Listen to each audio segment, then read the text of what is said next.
খুব দুর্ভাগ্যজনক যে আজকের এই এবিপি আনন্দের যুক্তিতর্কে এসে এই ধরনের ঘৃণা ভাষণ শুনতে হবে। এই কিছুদিন আগেই খবরের কাগজে দেখছিলাম যে ইদানিং ঘৃণা ভাষণের পরিমাণটা ভারত জুড়ে কীভাবে বেড়েছে। আর খুব আশ্চর্য হচ্ছি, আজকে 2025 সালে একটা টেলিভিশন চ্যানেলের লাইভ অনুষ্ঠানে এই ধরনের ঘৃণা ভাষণ দেওয়া যায়, কোনো ধর্মগোষ্ঠীকে আক্রমণ করা যায়, কোনো মহিলাকে আক্রমণ করা যায়, এটা অত্যন্ত দুর্ভাগ্যের।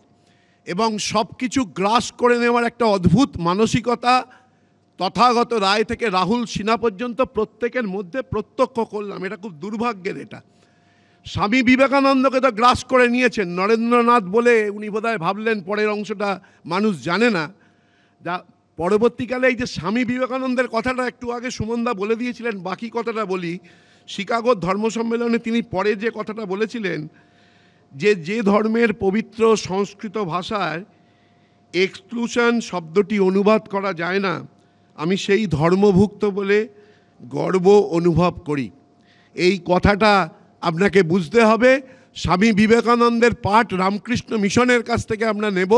কোনো বিজেপি নেতা, সে প্রধানমন্ত্রী হতে পারেন, সে প্রাক্তন রাজ্যপাল হতে পারেন, বা প্রাক্তন বিজেপি সভাপতি হতে পারেন, তাদের কাছ থেকে বিবেকানন্দ রামকৃষ্ণের শিক্ষা আমরা কোনোভাবেই নেব না। এবং সবথেকে দুর্ভাগ্যের যেটা, যে কুম্ভ সম্পর্কে ওই ধরনের বক্তব্য তিনি পেশ করলেন। আমরা ছোটোবেলায় শুনেছিলাম শ্মশান বৈরাগ্য শব্দটা, যে যখন আমরা কোনো পরিজন মারা গেলে, আত্মীয় পরিজন মারা গেলে, প্রতিবেশী মারা গেলে, আমরা যখন তাকে দাহ করার জন্য শ্মশানে যেতাম, অন্তত ওই 1 ঘন্টা 1.5 ঘন্টা 2 ঘন্টার জন্যে মানুষের মনে একটা শোকের ভাব উদ্ভব হতো। দুর্ভাগ্যের কথা যে যোগী আদিত্যনাথ, যিনি পড়ে থাকেন গেরুয়া, তিনি প্রকাশ্যে সেই ধরনের কুম্ভের যে পদপিষ্টের ঘটনা, যেটা তার সম্পূর্ণ গাফিলতি, উত্তরপ্রদেশ প্রশাসনের প্রধান হিসেবে যে গাফিলতির দায়টা তাকে নিতে হবে, তিনি সেটা পরিষ্কারভাবে অস্বীকার করে গেলেন।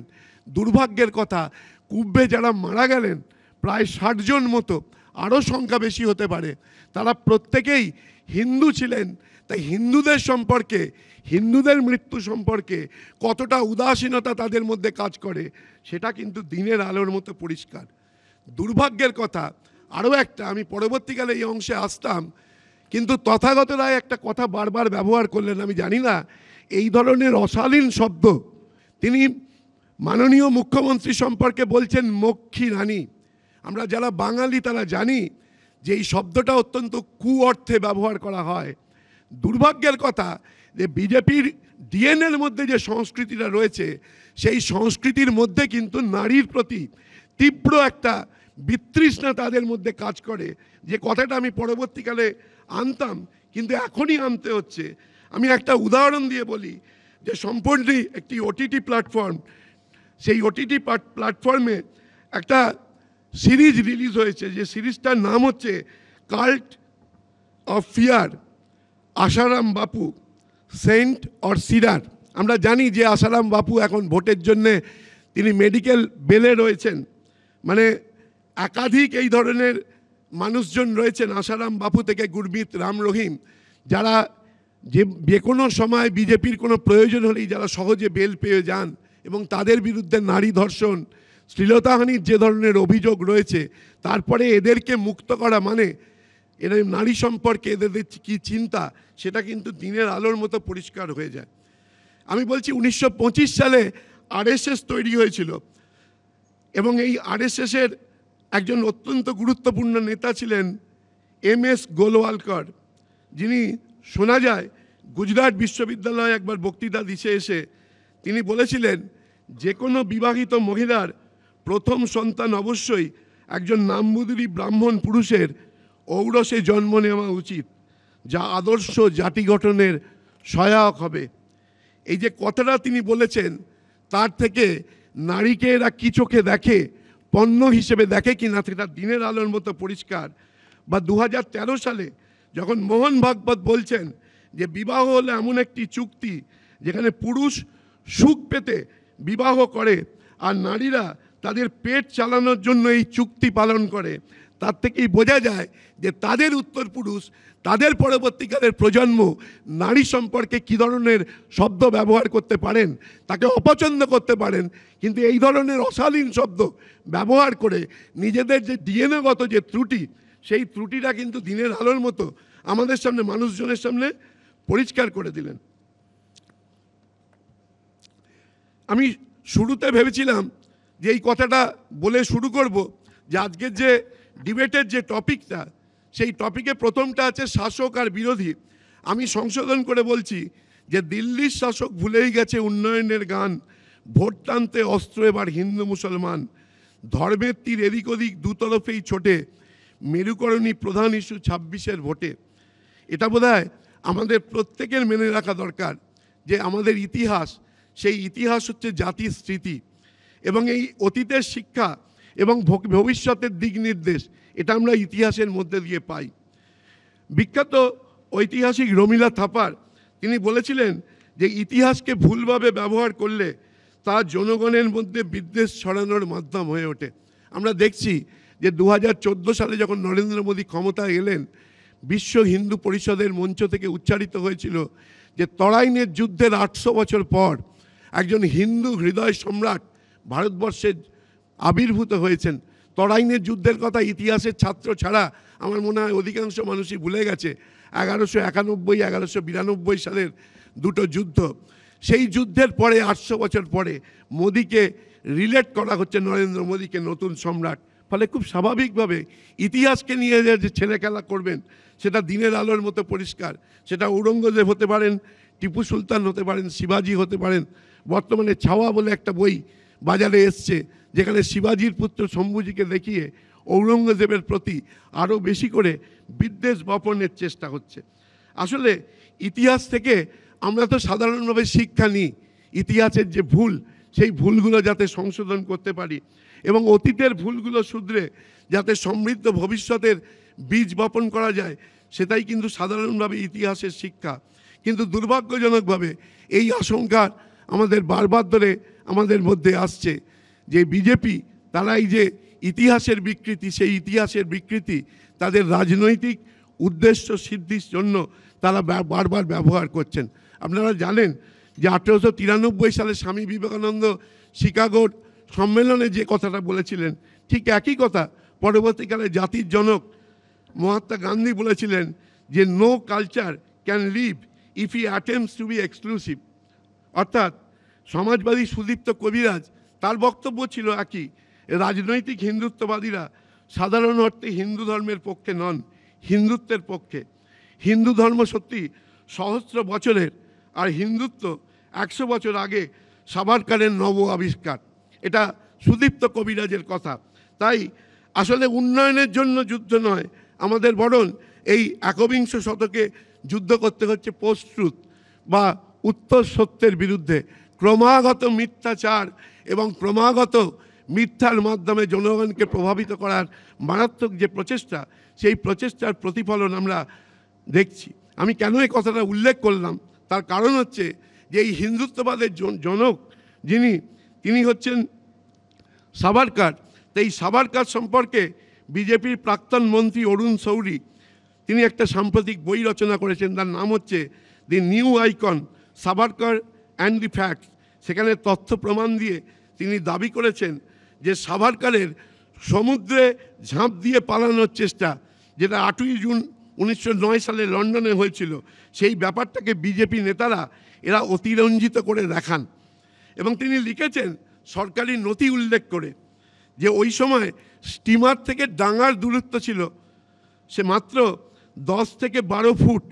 অর্থাৎ উত্তাল সমুদ্রে বিপ্লবী ঝাঁপ দিচ্ছেন। এই যে পটভূমি রচনা করা হলো সাভারকারের উত্থানের, কত বড় বিপ্লবী তিনি। তার পটভূমিকা তৈরি হয়েছিল, সেটা হচ্ছে যে সেটাও আমার শৌরির দাবি, সেটা হচ্ছে বীর সাভারকারের যে বইটি, এটা বীর সাভারকার প্রকাশনা থেকে প্রকাশিত বই, দি লাইফ অফ ব্যারিস্টার সাভারকার। এই বইটির লেখক হচ্ছেন চিত্রগুপ্ত। তিনি আসলে যেটা হচ্ছে সাভারকারের ছদ্মনাম, এবং যে ঘটনার রেফারেন্সটা পরবর্তীকালে পার্লামেন্টে আমাদের অত্যন্ত সবার প্রিয় প্রধানমন্ত্রী বাজপেয়ীজি দিয়েছিলেন, সেটা এই বই থেকে আনা। অর্থাৎ নিজেই এই পটভূমিটা সেখানে তৈরি করে দিয়েছিলেন এবং সেখানে বলা হয়েছিল যে পুলিশ তাকে 1 মাইল দৌড় করানোর পর পুলিশের হাতে ধরা পড়েছিলেন। কিন্তু বাস্তব তথ্য, একবারে তথ্য প্রমাণ দিয়ে শৌরি দেখিয়েছেন যে সেটা দূরত্ব খুব জোর 200 গজ হবে। সেই 200 গজকে তিনি 1 কিলোমিটার, 1 মাইল, আর অন্যদিকে উত্তাল সমুদ্রে উত্তাল বিপ্লবী ঝাঁপিয়ে পড়লেন, নির্মাণ হলো, নবনির্মাণ হলো। কত বড় বীর সাভারকার, সেই সাভারকার। অর্থাৎ আমি এই কথাটা বলতে চাইছি যে সেখানে এই কারণেই কথাটা বলতে যাচ্ছি যে সাধারণভাবে এই পোস্ট-ট্রুথ বা এই কথাগুলো বলতে হচ্ছে কেন। অর্থাৎ বিজেপির হিন্দুত্বের সূচনাটাই মিথ্যার মধ্যে দিয়ে, পোস্ট-ট্রুথের মধ্যে দিয়ে, উত্তর সত্যের মধ্যে দিয়ে, যে কারণে আমরা বারবার বলছি বিকশিত ভারত, নরেন্দ্র মোদীর অত্যন্ত পছন্দের শব্দ বিকশিত ভারত। তা সেই বিকশিত ভারত সম্পর্কে কেন্দ্রের তথ্য বলছে যে দেশে রেজিস্টার্ড 28,05,000 কোম্পানির মধ্যে চালু অবস্থায় রয়েছে 18,17,000, সঙ্গে আরও 10,425টি লিকুইডেশনের দিকে, অর্থাৎ 35% কোম্পানি বন্ধ। আর আমরা বলছি বিকশিত ভারত। আপনি ভাবুন তো যে দিল্লি নির্বাচনের একটা অন্যতম গুরুত্বপূর্ণ ইস্যু ছিল কেজরিওয়ালের শীষমহল। এটা নিয়ে বিরাট প্রচার করেছিল বিজেপি। আপনি ভাবুন তো মোটামুটি একই সময় দিল্লিতে 4 একর জমির ওপর 12 তলা বিল্ডিং, 300 ঘর, 3টি আল্ট্রামডার্ন অডিটোরিয়াম যার ক্যাপাসিটি 1300 জনের ক্যাপাসিটি, সঙ্গে 5 বেডের একটা হসপিটাল, একটা হনুমান মন্দির। এটা কোনো রিয়েলটি বা ডেভেলপার সংস্থার বিজ্ঞাপন বলছি না, এটা RSSের দিল্লি অফিস, সেই অফিস তৈরি হয়েছিল। আমি অফিস তৈরি নিয়ে কিছু বলছি না, এটা কিন্তু ইস্যু হতে পারত।